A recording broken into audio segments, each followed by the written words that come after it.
Parties prepared for the closing arguments? Yes, Commissioner. Yes, Your All Honor. right, we'll hear from the state of Ohio. Ms. Piteo? Thank you, Your Honor. You're welcome. Good afternoon, ladies and gentlemen of the jury. I want to thank each and every one of you for your attention and your concern throughout this process. We've been together for many days now, and I know you've been paying good attention to every witness and all the testimony that you've heard. I think we can all agree that it's tragic circumstances that have brought us together. But as Ms. Faralia told you at the outset of her opening statement, it is a privilege to present this case to you on behalf of the state of Ohio. And before you get to deliberate on this matter, I will provide my opening closing argument.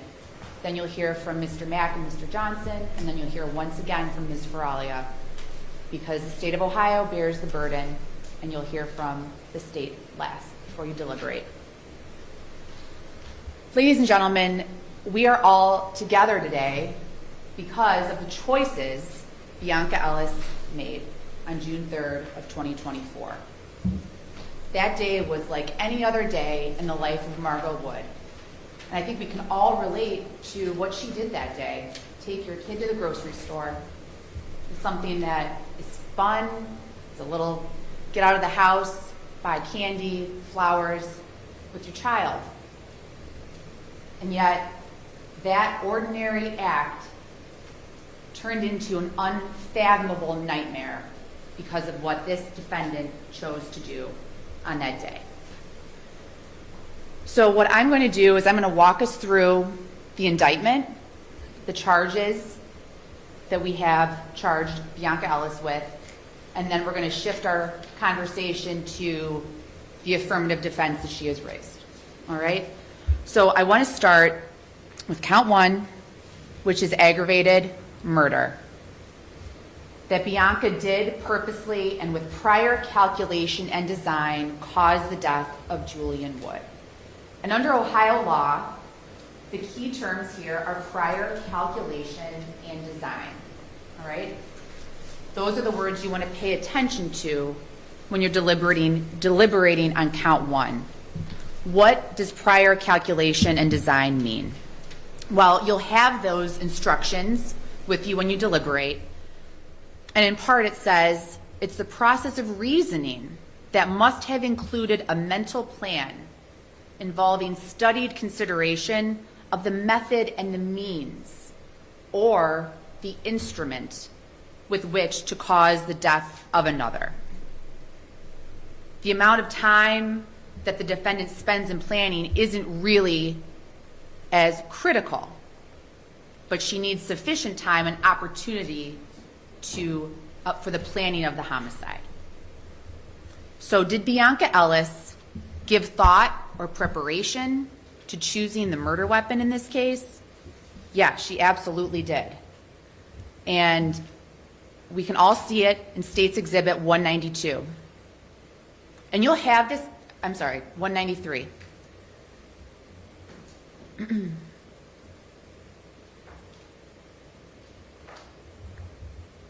182, Your Honor, I apologize. Sure. Ladies and gentlemen, you will have these videos back with you when you deliberate. I'm going to let this play for just a second, and then we're going to be quiet. I'm going to be quiet for about 50 seconds while we watch Bionca Ellis choose her weapon.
50 seconds.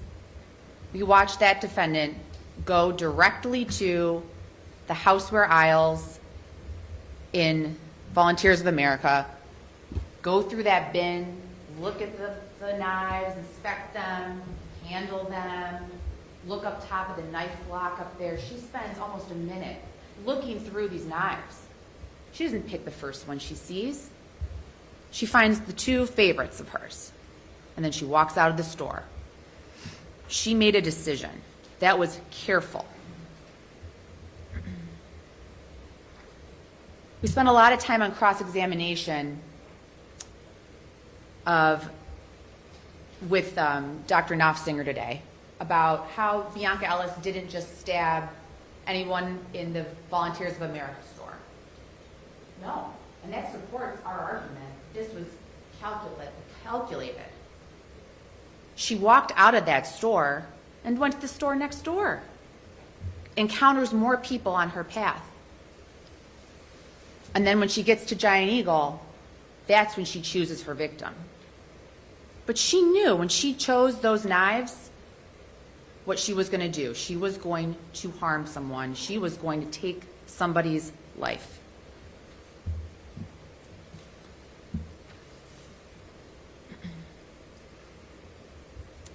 Now, murder is count 2 and 3, and they're charged under different sections. So count 2 is that Bionca Ellis did purposely cause the death of Julian Wood. And count 3 is that she caused his death as a proximate result of an underlying felony. And what we mean by that is that he died because she committed or attempted to commit felonious assault and or endangering children. And with these charges, there are degrees of culpability and mental states. Okay, so when we're talking about purposely, and again, you'll have all this in your instructions, but these are the definitions of purposely and knowingly. And we're talking about this defendant knowing that her actions would bring about a certain result. Okay, so we know that when she selects that butcher knife and she ultimately stabs 2 people with it, that she's going to bring about a result, right? She's going to hurt them. She's going to kill one of them. And you think about it, with a butcher knife, if you stab somebody, that's going to be the result. You harm or kill. Okay, so when you deliberate these counts, ladies and gentlemen, you can consult your instructions. I'm not going to go through these ad nauseum, okay? I know that you are a smart, attentive jury, but I do want you to pay close attention to count 1 and talk a lot about that prior calculation and design and the plan that Bionca Ellis had that day. And of course, she had no relationship to these people, and that's okay for proving prior calculation and design. You want to focus on the time and the consideration that she spent choosing her weapon and the steps she took after that. Now, we're going to go through the timeline. We have the benefit of really having all of these actions captured on video.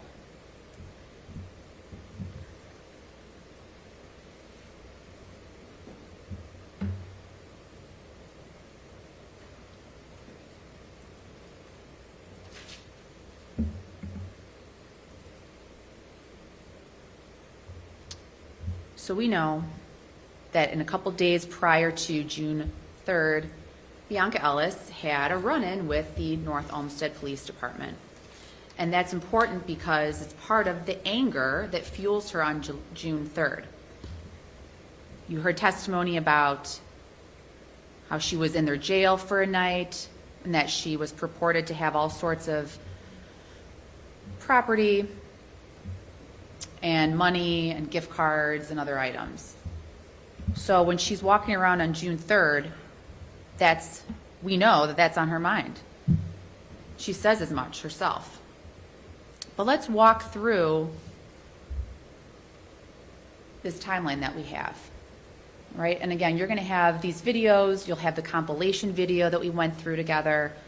But what I put together today is a kind of a streamlined timeline, all right? So we can see kind of minute by minute where she is.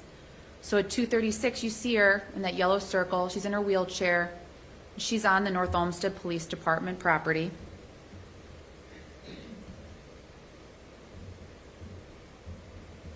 A couple minutes later, here she comes into the lobby, and you meet Danielle Shook, one of the first witnesses you heard in this trial. And if you remember how their encounter went, Bionca Ellis wasn't so happy when she left the lobby. Remember, she turned the lights off as she departed the lobby. And then she kind of skips down the stairs. She ditches her wheelchair and her suitcase. And you can look at the video. Again, of course, you heard testimony that she walked with purpose and that she was angry.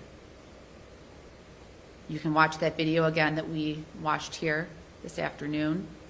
The careful selection of the weapons, minute by minute here. 14:55, so 2:55, less than 20 minutes after she went to the police station, she's got her weapon.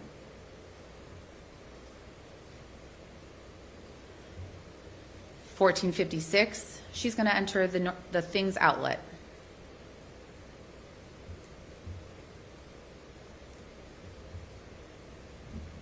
She walks in, looks around. Pay attention. She's got 2 knives still behind her back, and she's looking around.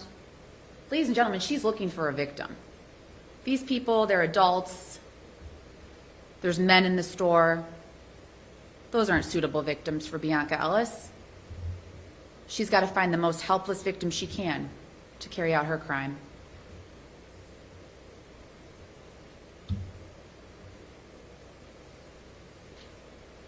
She exits. What does she do then? Well, she's got 2 knives. She can't use 2 knives. So she's got to ditch one. She's got to keep the best one. What does she do? She taps her knives against the brick column, ditches the flimsy one, keeps the superior knife to carry out her act. Look at her walk. She's not going into that store for anything but to wreak havoc on somebody that she hasn't chosen yet. And unfortunately, or fortunately, how you want to frame it, again, it's all on video what she does that day. 2:57, there she is, knife in hand. Again, this is 22 minutes have passed since she went to North Olmsted for her money. And here it is. Ladies and gentlemen, this is the decision she makes after she's selected her weapon. These are the people she wants to harm. It's been decided. This is a volitional choice, ladies and gentlemen. This woman is not experiencing, and we'll get there, but this is a woman who has made decision after decision and planned this out.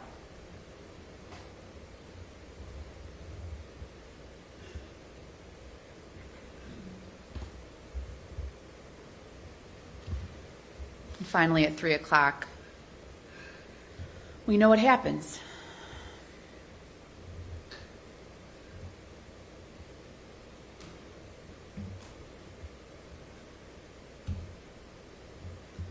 Now, part of my job here is to make sure that you understand the elements. I'm not going to dwell on this at all, but we know that a child died. To prove that there was a death in this case, we had to show some autopsy photos. All right, I'm not even going to enlarge them on the screen here. You can see these 2 photographs. We know that we have a deceased victim. We also know that Margot Wood was stabbed and that she was injured, okay, for the attempted murder charges and the felonious assault. She has scarring on her body, and she will always have that scarring. So the state has met its burden as to those counts as well.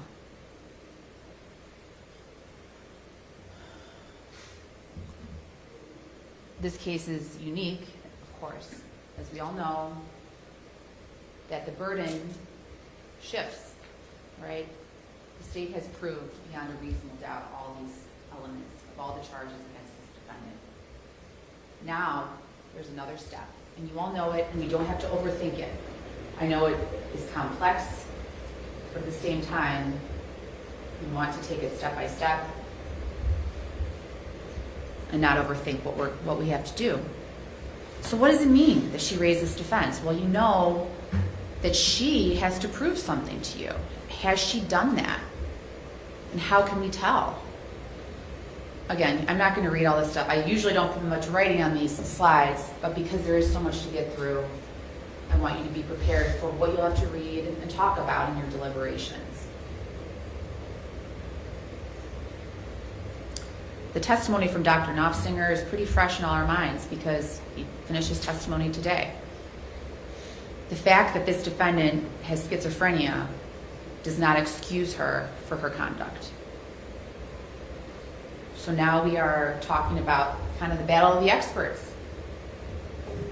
Let's talk about Sarah West. All right, you heard from her last week.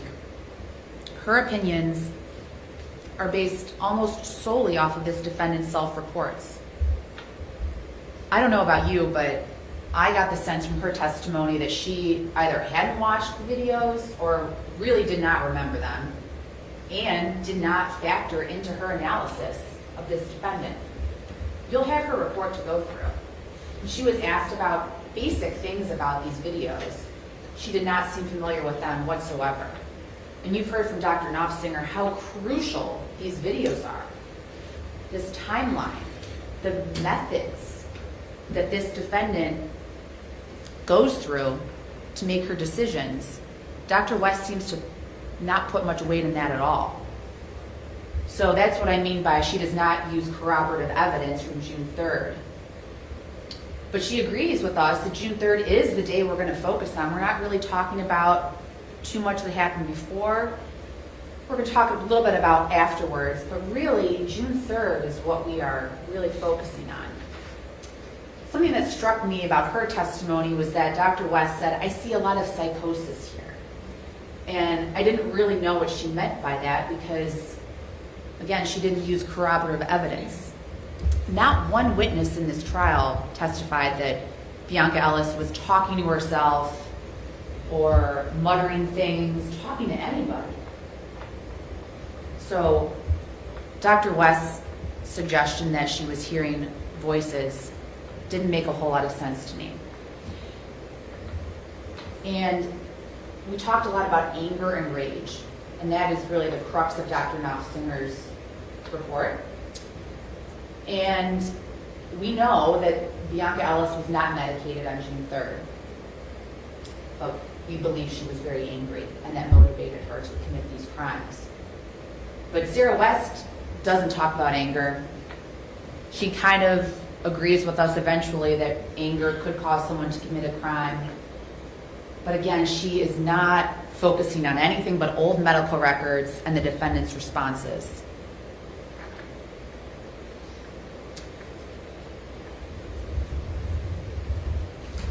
Do you remember Dr. West talking about disorganization? That was a big theme of her report and her presentation. And she didn't really define it. And she also said things like, I believe, and maybe so, and probably. Ladies and gentlemen, the preponderance of the evidence is a different burden than the state has to prove when we are proving the elements against this defendant. Think of the tipping of the scales, okay? It doesn't have to be much of a tip. If you don't believe Sarah West, the defendant has not met her burden in this case. And I submit to you that she has not met that burden.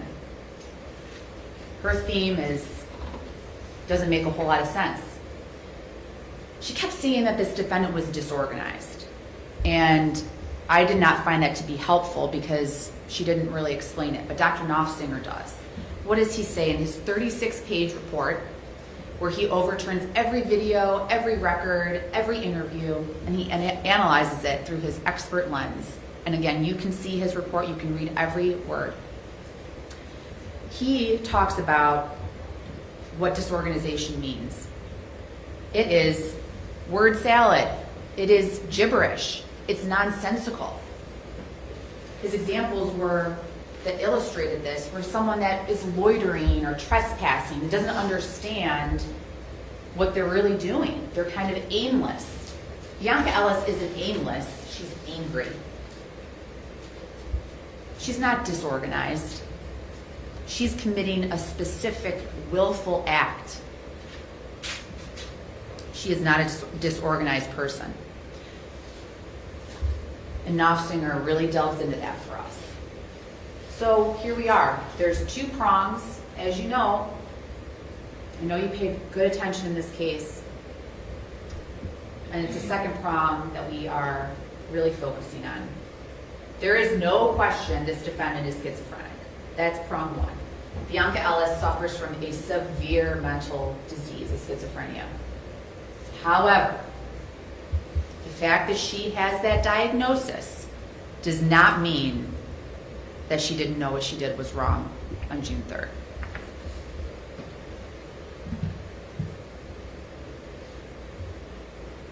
Pay attention to her interview with Dr. Knopfsinger. Okay? She's not being paranoid. I thought some of the best testimony that made sense to me was about, oh, she's not talking about, there's aliens or there's ghosts or whatever there is that I'm protecting these people from. There's no delusion. There's no grandiose explanation for what she did. She doesn't think that these people are harming her. Those were examples Knopfsinger used to explain why someone might act the way she did if they truly were insane at the time of that act. We have none of that here. None of that. She is fueled by anger. She is dehydrated. These are her words. You'll watch the video. She's dehydrated. She's hungry. She hasn't slept.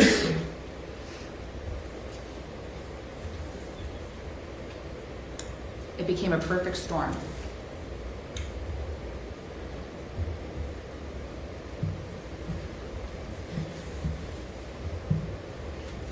Keep in mind, Dr. Knopfsinger has testified for the defense and the state.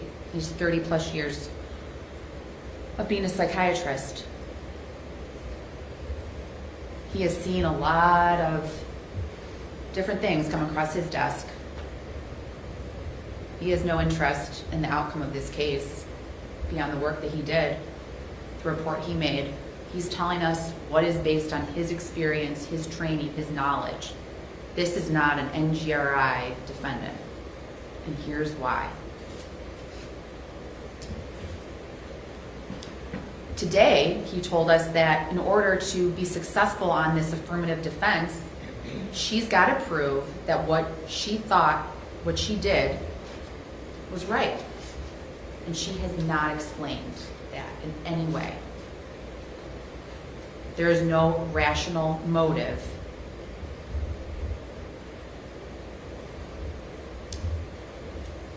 The rational motive that she provides is what we need to focus on.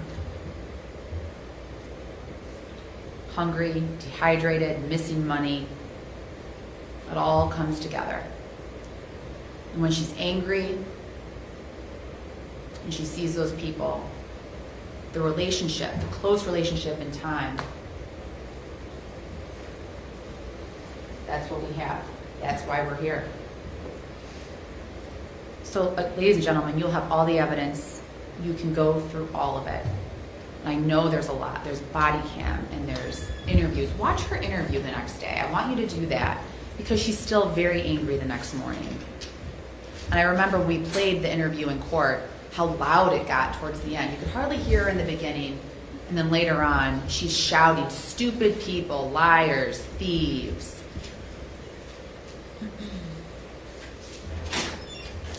And again, the way she acts directly after this. Dr. Knopfsinger pointed it out, and I think the other witnesses explained it as well. She is not saying, "No, don't arrest me. I didn't do anything." She doesn't run away. But she does walk away calmly. She doesn't stay on scene at the car. She succumbs to the officer commands. She never protests her arrest. And Knopfsinger tells us that these are behavioral factors that indicate that she knew she did something wrong.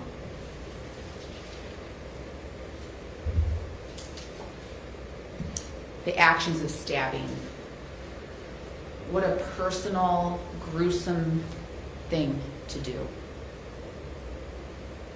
And I think on cross-examination, Mr. Johnson talked about, well, wouldn't 30 stab wounds be more indicative of rage?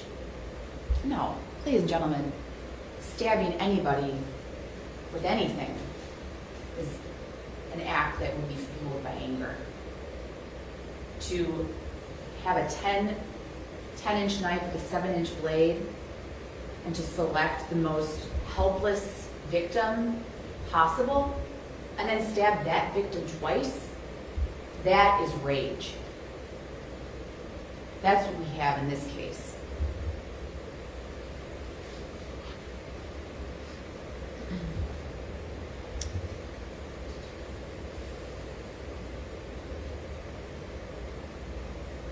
All right, so here we are at the very end, kind of to recap our timeline. She's upset. She goes directly to the knife houseware aisle in Volunteers of America, and she carries out her crime.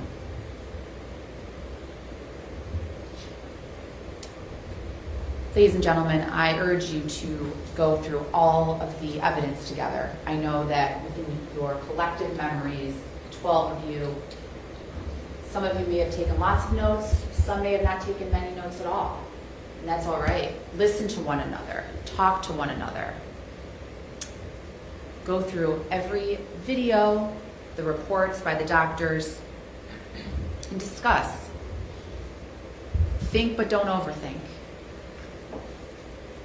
Bionca Ellis is responsible for the death of Julian Wood. And Mr. Mack told you that, if you remember, in his opening statement a week ago. But she did it with prior calculation and design. She knew what she was doing that June afternoon. Hold her accountable for what she did to that child and his mother. She knew what she did was wrong. Find her guilty. Thank you.